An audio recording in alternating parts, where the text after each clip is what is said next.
Hello everyone, कैसे हैं आप सभी। स्वागत करती हूँ एक बार फिर से आपके अपने चैनल पर। आई होप आपकी तैयारी अच्छी चल रही होगी सीटेट की।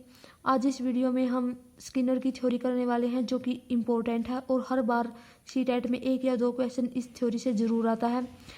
और बिल्कुल भी आपका ज़्यादा टाइम नहीं लूँगी क्योंकि बहुत ही कम टाइम बचा हुआ है।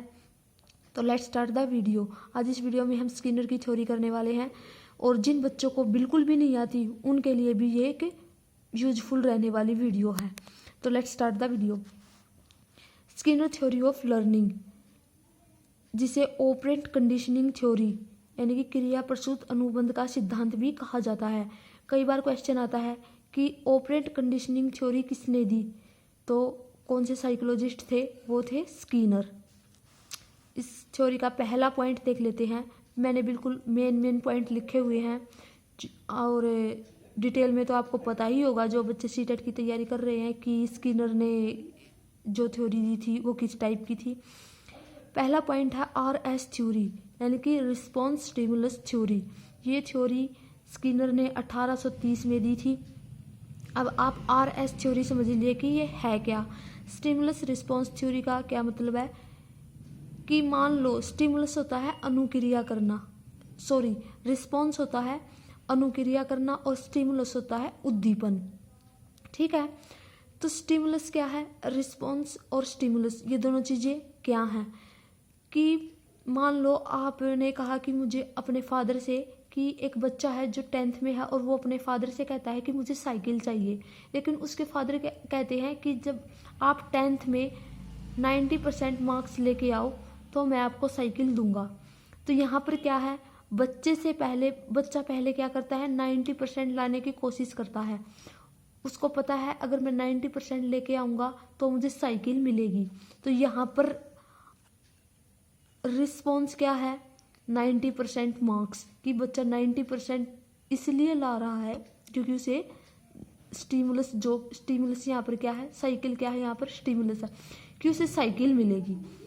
तो ये क्या है, एक RS थ्योरी है कि बच्चा पहले रिस्पॉन्स करेगा फिर उसको स्टिमुलस दिया जाएगा। और ये थ्योरी छोटे बच्चों पर लागू नहीं होती। ये थ्योरी जो है बड़े बच्चों पर यानी कि 6ठी से लेकर 10वीं तक के बच्चों पर ये थ्योरी अप्लाई की गई थी कि बच्चा पहले रिस्पॉन्स करता है फिर उसको स्टिमुलस दिया जाता है। और जो पेवलोव की जो थ्योरी है वो क्या है, इसकी उल्टी है। वो क्या है, SR थ्योरी है कि बच्चे को पहले स्टिमुलस दिया जाता है और फिर बच्चा रिस्पॉन्स करता है।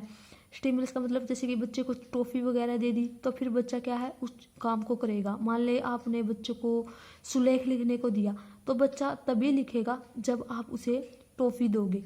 तो वो क्या थी, एक छोटे बच्चों पर अप्लाई करने वाली थ्योरी थी, लेकिन ये एक RS थ्योरी है। तो आपको ये पहला पॉइंट क्लियर हो गया होगा। सेकंड पॉइंट देखते हैं हम, टाइप ऑफ लर्निंग।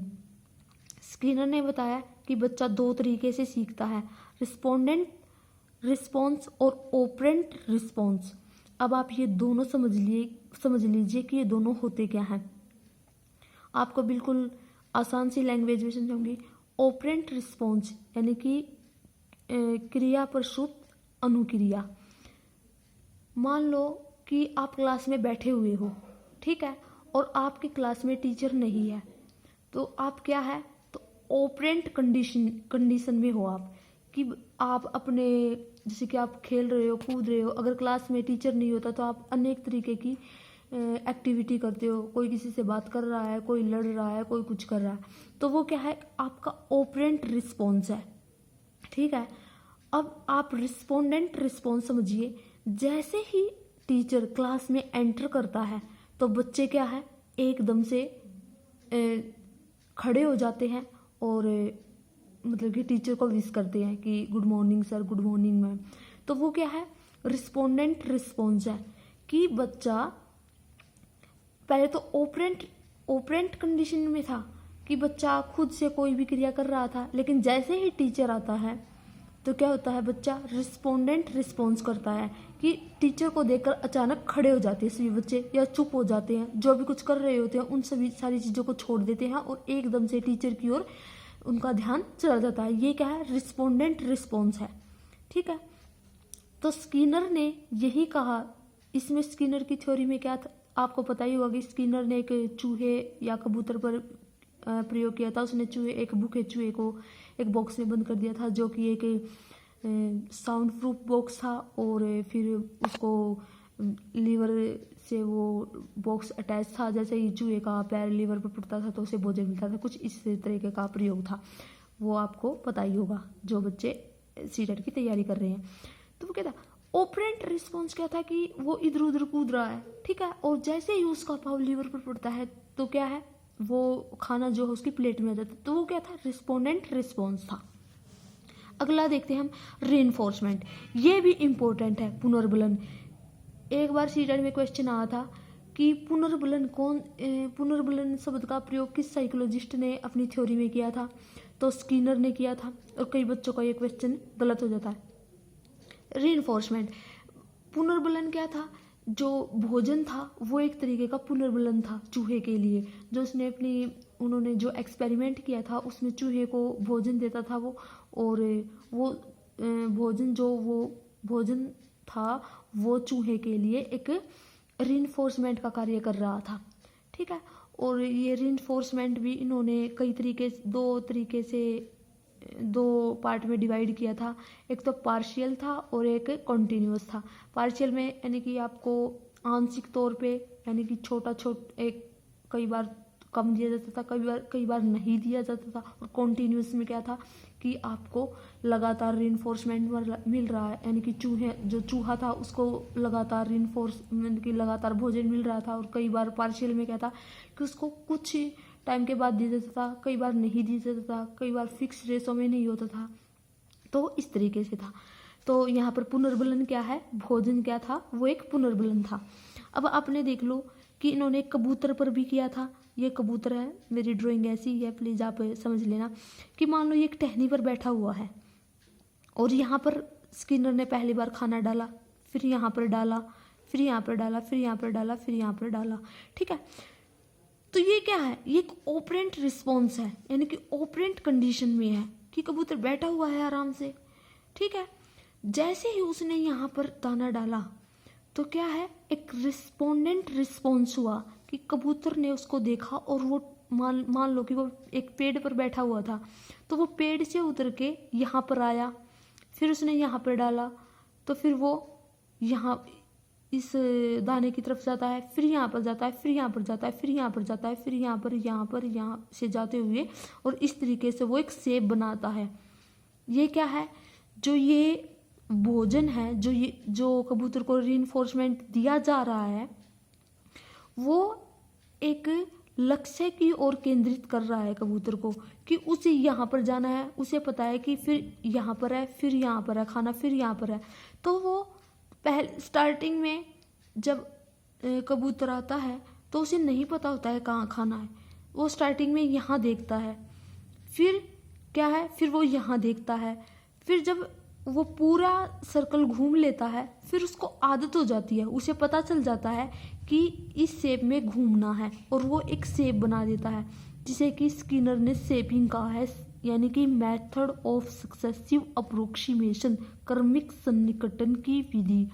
अभी एचटेट में आया था कि शेपिंग किस साइकोलॉजिस्ट से संबंधित है, तो स्किनर था। और कई बच्चे ये बिल्कुल भी समझ में नहीं आया बच्चों को शेपिंग है क्या। शेपिंग बस यही है कि जो स्किनर ने वो चूहे के ऊपर प्रयोग किया था कि वो जब एकदम से लीवर दबाना नहीं सीख गया था, लेकिन जब उसका पाँव लीवर पर पड़ा तो अचानक उसकी प्लेट में खाना आया। फिर उसे पता चल गया कि अगर मैं लीवर को दबाऊंगा, ठीक है, तो मेरे तो प्लेट में भोजन आएगा। तो वो इधर उधर उछल कूद करने की बजाय उस लीवर के पास जाता था और उस लीवर को दबा देता था और खाना आ जाता था। तो ये क्या था, उसका जो रिस्पॉन्स था वो फिक्स हो गया था कि मुझे यहाँ जाना है और खाना खाना है, ठीक है। तो वो एक शेप ही यहाँ पर कबूतर एक शेप बना रहा था, और चूहा भी बार बार वैसा ही रिस्पॉन्स कर रहा था खाना लेने के लिए। तो ये क्या हो गया था, एक रिस्पोंडेंट रिस्पॉन्स था, ठीक है, इस तरीके से। और इसको यहाँ पर क्या है, एक शेप बन रही थी, और इस शेपिंग को इसने क्या कहा है, सक्सेसिव अप्रोक्सीमेशन, यानी कि क्रमिक सन्निकटन की विधि, यानी कि क्रमिक यानी कि लगातार उसी शेप में जिस शेप में आप डालोगे। नेक्स्ट पॉइंट देख लेते हैं। नेक्स्ट पॉइंट है ड्राइव, यानी कि भूख। ये एक किसी भी व्यक्ति की आंतरिक अवस्था होती है जो किसी काम को करने के लिए व्यक्ति को प्रेरित करती है। ठीक है, यहाँ पर भूख क्या थी, एक ड्राइव स्किनर ने क्या बताई है कि ड्राइव भूख होती है, यानी कि एक ऐसी अवस्था होती है जो किसी भी व्यक्ति को कोई भी काम करने के लिए प्रेरित करती है। बस यही थी ये थ्योरी, और यहाँ आई होप आपको पसंद आई होगी, और मैंने सिर्फ वही पॉइंट करवाए हैं जो कि इम्पोर्टेंट थे।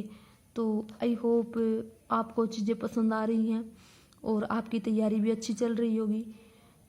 तो थैंक यू, अगली वीडियो में मिलते हैं।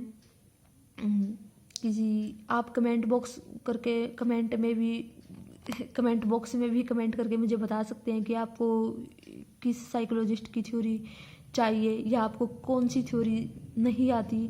तो और प्लीज़ वीडियो को लाइक कमेंट शेयर ज़रूर कर देना, ताकि आपके जो और दोस्त हैं उन तक भी आसानी से ये वीडियो पहुंच सके। मुझे पता है कि हज़ारों चैनल हैं यूट्यूब पर जो आके आपकी तैयारी करवा रहे हैं, और मैं अपने तरीके से आपकी तैयारी करवा रही हूँ। आई होप आपको चीज़ें पसंद आई होंगी और आ रही होंगी।